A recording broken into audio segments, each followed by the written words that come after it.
Hugo is an accidental barber that made it a profession. We talk about his childhood, his come up on cutting hair, becoming a barber, where he's at now, business, jobs, money, and we ask him questions to get to know him a little bit more. There are timestamps down in the description below if you want to skip ahead to a certain part, but I would stick around because it's a fascinating, interesting interview because it's real life talk that some people may not understand. They're able to do something as long as they stick to it, stay consistent, and really work hard. So grab your drink, grab your snack, and let's get into this. It's grind time, baby. Let's get it. What's good, y'all? Welcome back to Adventures Mike Vlogs. I don't know how adventurous I am, but I know my name is Mike. We are here today with another interview with my guy Hugo. I'm not gonna go too much into what he does because I'm gonna let him explain that. But we're just gonna keep it simple. You guys know how it goes. Nothing scripted, bro. We just go straight off of what's in the dome, what my guy wants to share, and then we have some fun with it. That's it. But we're moving on to Hugo. I just want to know, bro, what is it that you really do just as your passion, your career as of right now, and what we're actually getting into? They already know because of the title and stuff, but go ahead and talk about it a little bit more. I'm a barber. Been cutting hair for about 11 years now. Yeah. And how'd you get into that? It felt like an accident almost. Just trying to cut my little brother up, and Hell yeah. I just wanted to learn. So I feel you. My mom used to do that, but she fucked my shit. Oh, I remember before I went to 6th grade camp. I feel like everybody's mom cut their hair at least a few times. Bruh, she fucked my shit up, but nah, I feel you. But we're gonna get into a little bit more right now, so stay tuned for the come up of Hugo in his haircut career, where he came from and all, plus some funny, different questions along the way. Stay tuned for more. Let's get it. All right, y'all, we're gonna get into some childhood questions, everything. You know how we usually go, the route. And we're gonna get my guy Hugo here. We're gonna get him to open up a little bit, you know. He's not used to this. Most people aren't, all right? But I just wanna ask, for one, where you from, for one?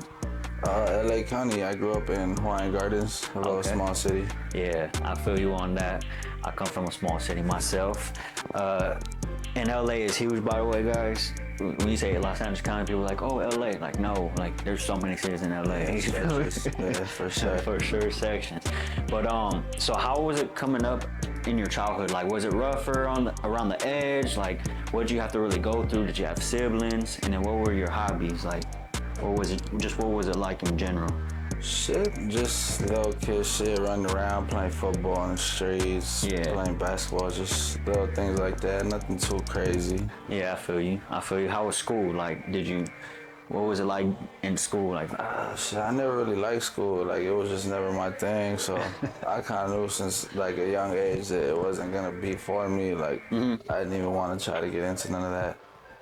But so like, going into it, like, how'd you get like the hustler mentality, hustler vibe? Because I don't think that's really engraved with a lot of people. Like, was it like, I don't want to bring streets, but was it something you saw on the streets? Was it your pops? Was it your family member? Was it someone that you knew? Because this is a hustler mentality, being a barber, right? Because it's not easy. For sure. Shit, from my parents, honestly, I just feel like I always see them do everything possible to make shit better for us.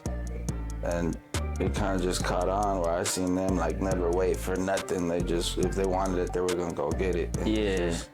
How it was. No, yeah, I feel you. Yeah, I say the same thing. Like, people are like, oh, like, why do you do what you do? I'm like, bruh, like, my dad came from a foreign country.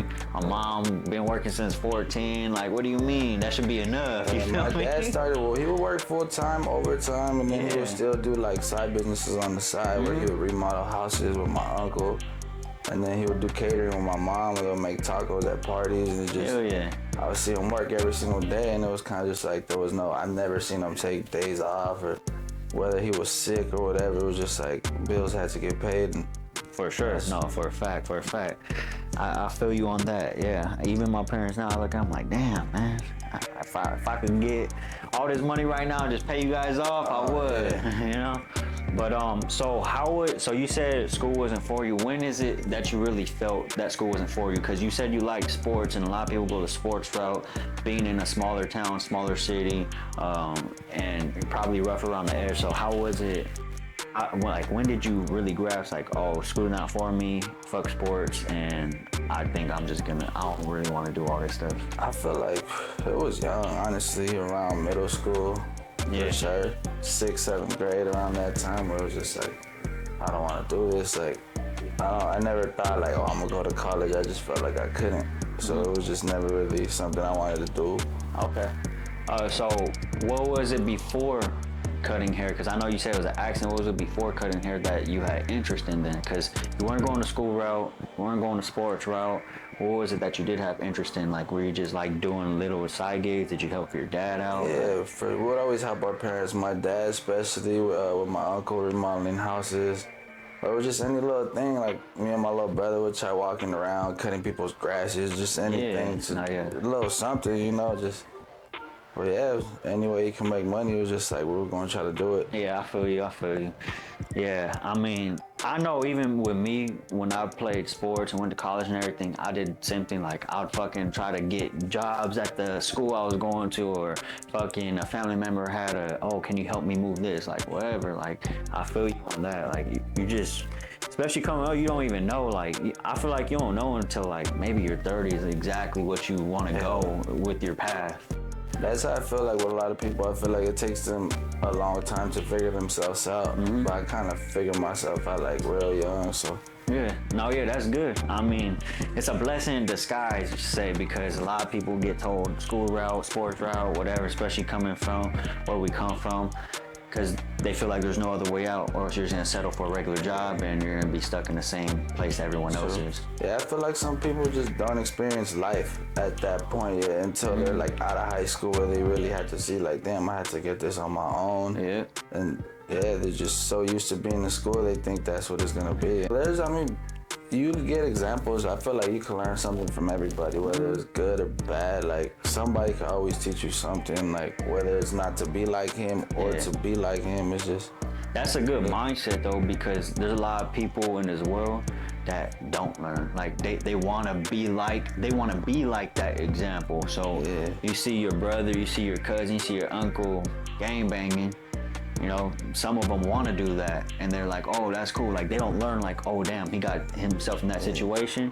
Damn, I probably shouldn't do that. I feel like they just don't see the other routes, because there's a lot of things to do nowadays, especially like in this time with the social media and everything. I feel like right now is the easiest time to make something of yourself, at least. That's another thing though, you said it on spot. It is that, but a lot of people don't have patience. There's a lot of people that want a fucking result right away. They want an incentive, they want the money, they want the fame, they want everything right away. Yeah, for sure. Well, there has to be a passion for it. Just like passion over paychecks. It's gonna take time with everything.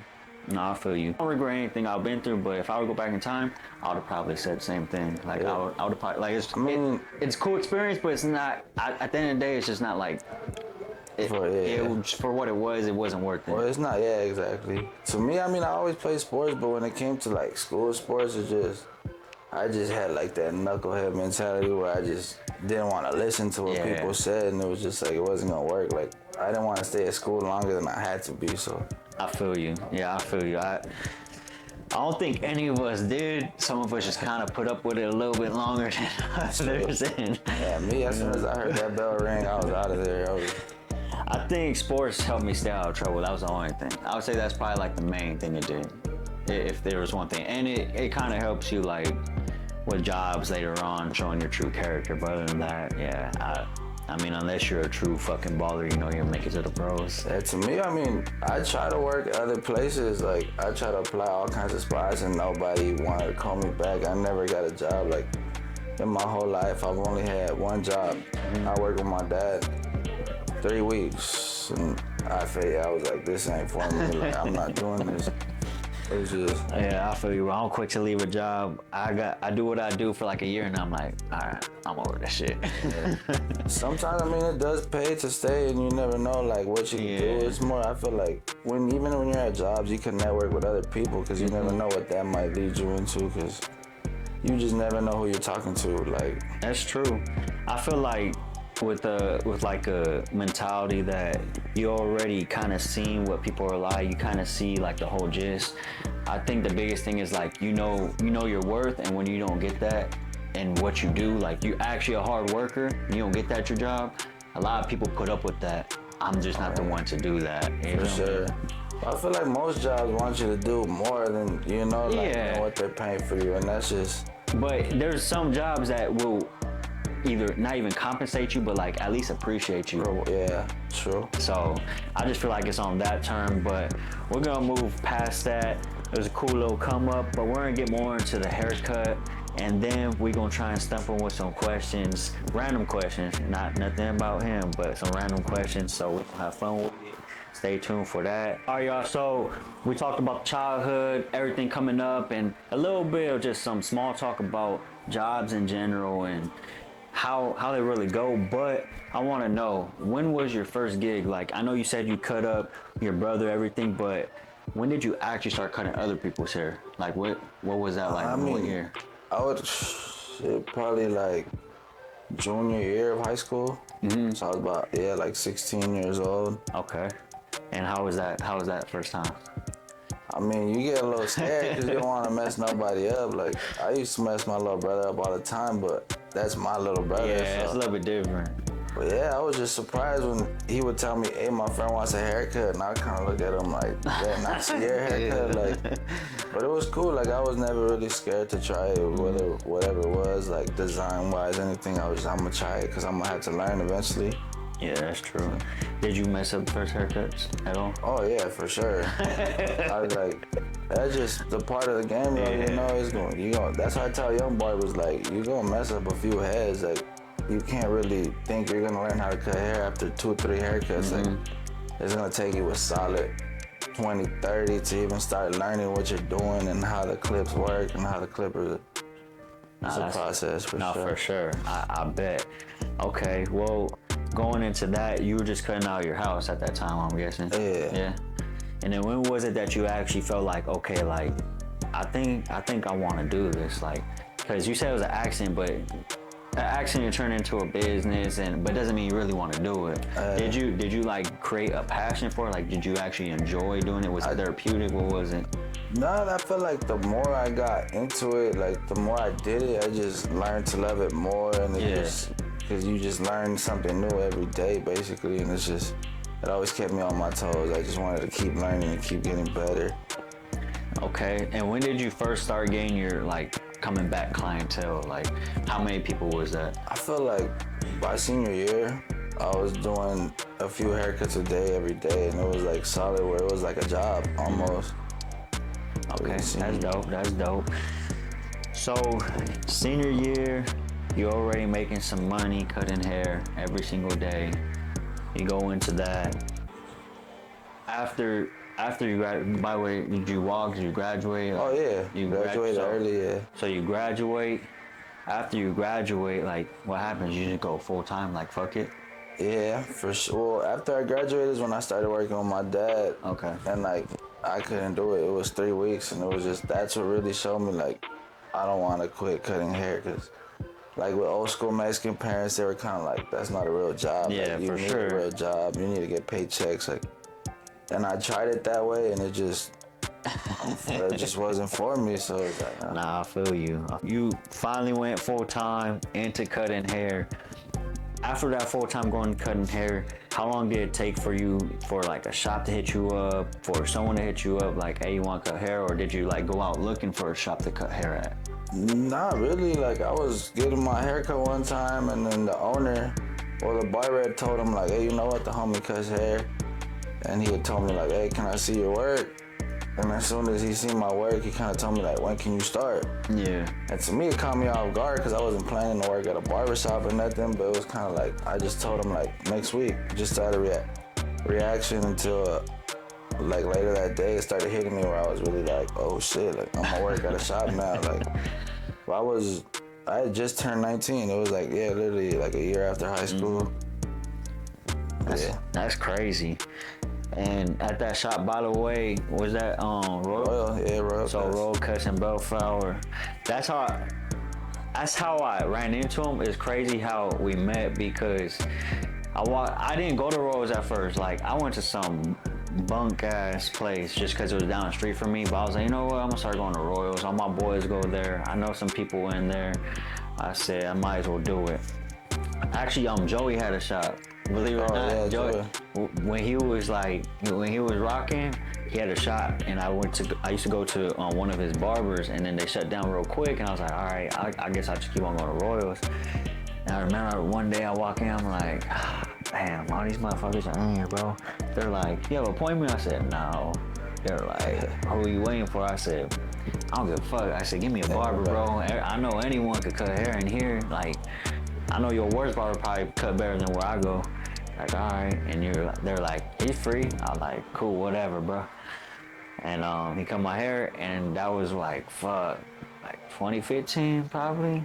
I started working there, yeah, it was like 2016. 2016? 2016, yeah. Yeah, like 2016, I was like, fuck it. Ever since then, no one ever touched my head. So, appreciate that. Be like that. Appreciate that. But yeah, that's crazy. So how long were you there? I was there for about like 6 months, and it was just like some disagreements with the owner, and I took off, and I went back home for a little bit, and then he ended up reaching out again. Mm-hmm. And I ended up going back, and then I stayed for about like 2 years. Yeah. And that's when COVID hit. Nah, I left before COVID. I just started cutting at the house. Okay. And it was just because that's what I was used to. Like, I already had my clientele, so to me it was kind of just like, I'm gonna do my own thing for now. Nah, yeah. So yeah, you left before COVID. He had his own get down inside his house. So it was pretty dope.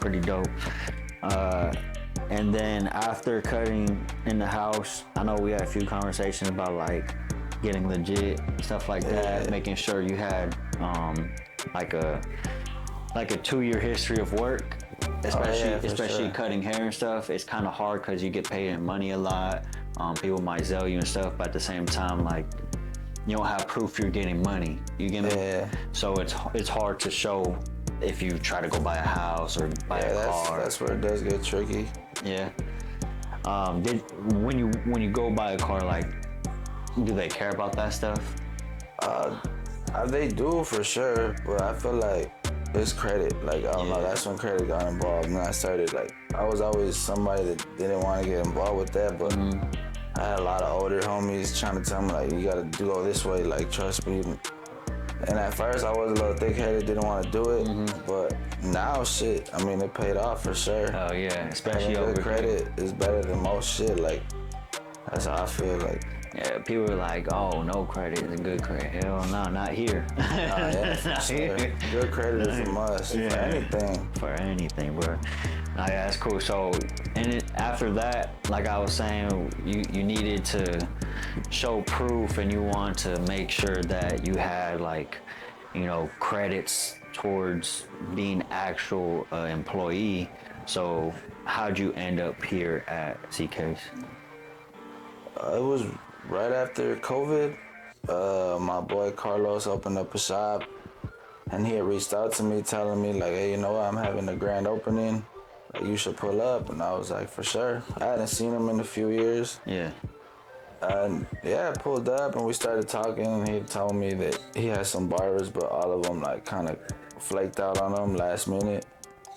So I came here, and I don't know, like, as soon as I walked in the shop, you could kind of just feel like this is gonna be the spot. Like, you kind of just see, like, a little vision of what it could become. No, for sure, that's for that. It was just like, fuck it, we gonna do this, like, and shit, we've been here 2 years, going strong. Hell yeah, it's been solid, good clientele, good vibes here and everything. Nah, yeah, that's dope. You guys got the little gist of where he came up, how he came up, and at the end of the day, he said it himself, you gotta put in work to get good at something, no matter what it is. I don't care if you're fucking trying to wash dishes for the first time. Fucking wash that dish 800 times to make sure that dish is fucking clean as hell. So it takes time, but we're gonna get into some questions, a little bit about some barber stuff, but some other questions that might stump him a little bit. So stay tuned for that. We're gonna have some fun with it. Let's get it. We have some questions for HUGO right here. And the first one is, do you make money as a barber? I'm talking about, do you make, like, some good money as a barber? Yeah, well, As a barber, you choose what you get paid, to be honest. 'Cause, I mean, if you're a lazy barber, you're not gonna make money. So you choose what you get paid. You can stay as long as you want. Like, nobody's gonna tell you. You could come before we open, after we close, and just, it's all on the barber. How about you? How about you personally? Like, do you take advantage of that? I feel like if I'm already here, might as well take advantage of it. Like, I try to get the most out of it, but there's to a certain point where you really just can't do like much more. Like, especially like squeezing in with customers, and it's just like you could only do so many haircuts per day. What do you think on an average? I don't want you don't have to say exactly what you make, but on average, what do you think a barber makes in a day? I would say like an average barber, like doesn't have the most clients, doesn't have the least clients, probably has like in the middle. What do you think they would make in a day if they were hard working and they had a decent amount of clients?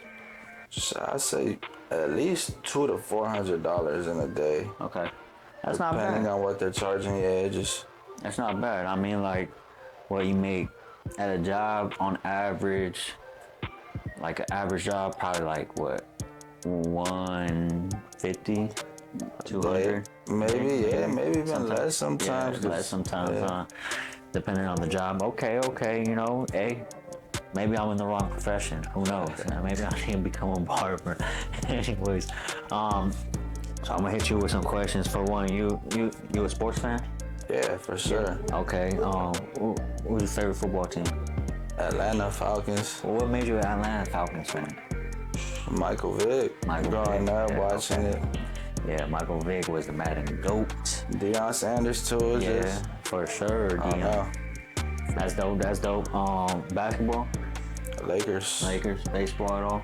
Baseball? Not really. I mean, I'll go to Dodger games. Yeah. If you were to die, would you rather die in a fire or drowning? Shit, I feel like drowning, because burning to death don't sound too good. Like, that shit is out, bruh. That shit would suck. All right, kill one, fuck one, marry one. You have Jennifer Lopez. You have Beyonce. You have Rihanna. Shit, I would have to kill. I'm gonna kill Beyonce. Okay. Fuck Rihanna and marry J-Lo. Right. So why everyone has said they want to marry J-Lo. For sure. Beyonce, I mean, she looks good, but all of them is just... Yeah, I feel you. If you were reincarnated into this world, it could be a feeling, it could be a building, it could be an animal, it could be something coming back as something. What would you be reincarnated as if that was possible? Shit, like some type of bird for sure, like an eagle or something. Okay, you see the world. Being able to go anywhere you want, whenever. Just that's dope. Flying. You wanna know what I'll be reincarnated as? Tell me what you think though. Honestly, I'll be a serial killer. Like that was my job, just to kill serial killers. That's like it. A bounty hunter. That'd be fucking crazy, bro. That's a crazy ass life if you did that. What is it that you fear in life? Is there something you fear? Multiple things you fear? It could be the ocean. Like it doesn't have to be a goal. It could be like whatever. Not really nothing like that, but now that you say the ocean, I just feel like you just have your respects to it, where it's just like, I don't really fuck with the ocean like that. Like, I could swim and everything, but I don't know why. Like, as a kid, we used to go to the beach all the time. Now I see the beach and it's kind of just like... You know what's crazy? I say the same thing. Like, people were like, oh, like, why are you afraid of the ocean? I was like, I had to really sit down and figure that out, because I was like, I used to go to the beach, we was going to the ocean. I used to hate the seaweed though. That seaweed used to creep me out, bruh. That shit used to creep me out. But then, then like you would think like you stepping on these rocks, you don't know what else you're stepping on. You don't know what's under you, like. Yeah, you don't know what's under you. I almost drowned in beach water, by the way, ocean, so that might be part of it too, but I just respect it. I feel you on that. What other hobbies you have outside of hobbies outside of doing any type of cutting hair? So I'm the gym, playing basketball. Oh, you feel like I got into cooking a little. Like, I like meal prepping and everything, so I kind of just got into all that for sure. That's just dope. Biggie or Tupac? Tupac. Why Tupac? I just feel like his lyrics are a lot more like universal. Like you can relate to a lot more than it compared to like I feel like he just knew a lot of what was going on. Yeah. You hear the case of what's going on? Yeah. That's crazy. That's wild. But I heard he gave up like information because they raided his house or something like that. Saying Yeah. did he pay them or something? Yeah, something like that. DJ Vlad was talking about it on the Good Morning Show because that was the interview they brought up. But they said this shit was like 4 years ago. That's wild. I just feel like people, I don't know, they just need some shit to talk about. It's like that happened years ago. It's just, you gotta leave it how it is. Yeah, I mean, like, if you weren't gonna do anything then, why do something now? Yeah, exactly. But, so who is your favorite artist? Who would you, I would say, of all time and now? Of all time, I don't know. I feel like there's a lot of artists, but I fuck with Nipsey a lot for sure. Okay. And people always be like, well, Tupac, but like, I didn't grow up to Tupac. Yeah, Tupac yeah. died before I was even born, so to me, it's like I grew up listening to Nipsey and like relating to the shit he says. And then, That's cool, that's cool, that's cool. Would you rather bungee jump or skydive? Skydive for sure. Would you rather scuba dive or snorkel? Probably snorkel, because I don't have to go that deep. I feel you, I feel you. All right, we're gonna wrap it up a little bit. What is it that you see yourself in 3 to 5 years from now? So I don't know. It'll be a lot. Yeah, no, I feel you, but like, I'm not saying like you gotta pinpoint exactly where you want to, like, because when you do that, a lot of shit could happen, bro. I remember when I was young, I used to do type shit. I'm like, life don't work like that. But where do you want to see yourself? Like, what do you want to be doing, or like, where is it that you can see yourself in 3 to 5 years that won't necessarily happen, but it's something that's probably in works or that you want to do and I grow? feel like the goal it'd be like a yearly thing where you just want to do better than you did the last year. Yeah, I feel it. So it's always, start getting more things, as in like become a business owner myself or whatever it is. Just always try to get better in everything you do. That's cool. Last question. Do you have anything to say to the camera? Any message you want to put out there, or anything like that? Like, just truly just from you. So I mean, nothing happens overnight. You just gonna have to work for what you want to get, and that's the world we live in. Like nothing's gonna be handed to you. That's dope. Yeah, that's a good message. It's true. No matter where you come from, no matter shape, size, form, you could do it. You just gotta put in the work every single day, stay consistent. And I need to take my own advice as well. He takes his own advice and do what we can out here. But that's about it. I hope you guys love the video. Like, subscribe, hit the bell next to it. All my videos on time. If you want, if not, it's cool. I don't want no fake love. It's all good. Other than that, you guys know the deal. Comment down in the section below what you think. Anything else. But lastly, you guys know the deal. It's grind time, baby. We out. Good shit.